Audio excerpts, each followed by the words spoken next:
안녕하세요. 박약사입니다. 네. 오늘 또 산행을 좀 했습니다. 오전에는 이제 관주를 좀 했고요.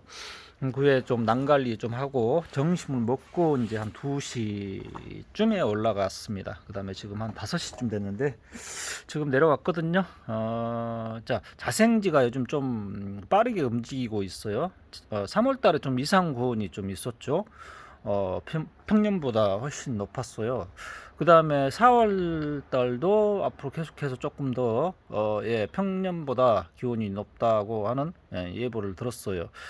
자, 내일부터는 약간의 이제 꽃샘추위가 있는데 서남쪽 완도 지방에는 야간 온도가 한 6도까지 떨어지는 것 같아요. 자, 이런 경우 좀 조심하셔야 됩니다. 특별히 금방 봄이 왔다고 이제 그냥 또 마음을 놓고 푹 놓고 있으면 안 돼요. 그러다가 또 냉해 이제 동해 피해는 좀 없을 걸로 보고 냉해 피해가 올 수도 있습니다. 자, 뭐 얼마 전까지만 해도 야간 온도가 13도까지 올라갔었는데 지금 이제 내일은 이제 6도라고 하죠. 이제 차이가 좀 있죠. 그렇기 때문에 이럴 때일수록 관리 철저히 해야 된다 말씀드립니다. 뭐 자동화 시스템이 되어 있는 것들은 이제 알아서 잘 되겠지만 여기는 이제 제가 손으로 제가 직접 관리를 해야 되기 때문에 이런 뭐 자동화 시스템이 되어 있는 난실은 좀 그렇게 뭐 많지는 않을 것 같아요. 저처럼 이렇게 수동으로 하는 그런 이제 비율로 따지면 훨씬 더 이렇게 수동으로 하는 그런 난실들이 많이 있을 걸로 생각이 듭니다.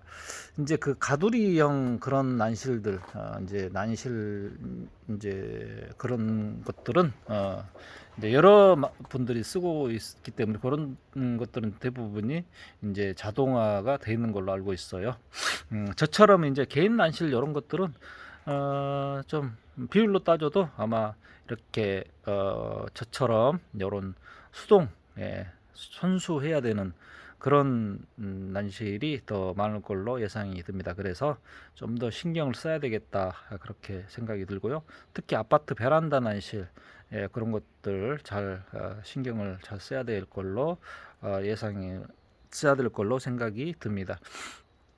그리고 앞으로 제가 이제 그걸 하나 생각하고 있거든요. 영상 뿌리 자꾸 이렇게 이제 제가 작년에 한번 영상에 소개를 했어요. 한 4편 정도로 해서. 그런데 그게 좀 부족했던 것 같은 생각도 들고 해서 올해 다시 한번 그거를 이제 촬영을 해 볼까 합니다. 예를 들면 이제 난석을 어떻게 쓰는지, 그리고 난석만을 가지고 이제 영상 하나를 또 올리고, 그다음에 물 주는 방법에 대해서 한 영상 하나를 또 올리고, 또 문주를 뭡니까 방지하는 방법에 대해서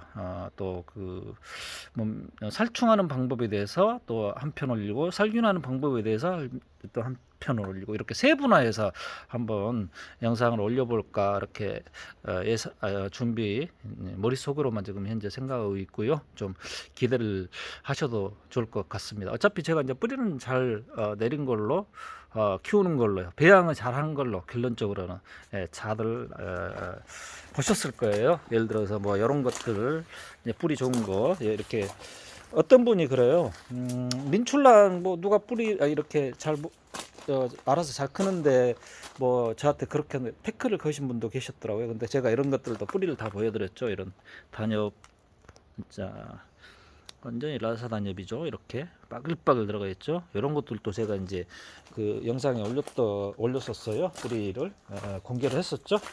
그렇기 때문에 한번 그렇게 좀 세분화해서 영상 올리는 작업을 한번 해서 소개를 한번 하는 시간을 갖도록 하겠습니다. 자, 오늘은 출란 이제 산에서 소개를 안 했던 출란을 한번 소개를 해볼게요.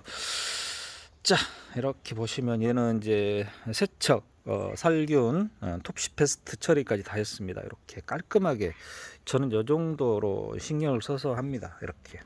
자, 보시면 가져온 이유가 한번 볼게요. 이런 형태 좌측, 사이드, 우측에도 약간 있는데 이렇게 우리가 산에서 보면 이제 그 벌레가 침투를 한 경우가 있어요. 그런 걸 보면 깜짝 놀랄 경우도 있거든요. 복륜처럼 보이기도 하고. 근데 이거는 이제 아니죠. 그런 게 이렇게 딱 분명히 봐도 이렇게 아니에요. 그런다. 그래서 제가 가져왔습니다.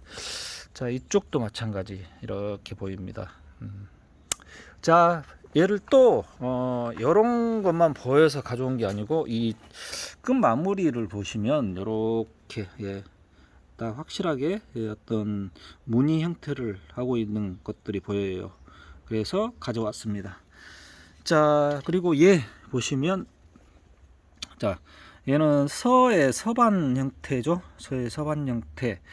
자, 제가 저번에도 한번 소개를 했지만 단절반 형태로 이렇게 무늬가 일정한 그 크기, 지금 단절반 크기도 일정하고 이렇게 성장하면서 이제 이렇게 있고 있고 그런 단절반 형태는 좀 많이 떨어져요. 제가 생각했을 때는 이제 단절반으로 확실한 그 무늬가 있는 반면에 이렇게 일정하게 이렇게 무늬가 들어가 있는 것들은 많이 확률이 떨어집니다. 그 무늬가 아닐 가능성이 높다는 이야기죠. 자, 이 출라는 왜 가져왔느냐? 얘가 한쪽만 있어요. 딱 한 입장에만.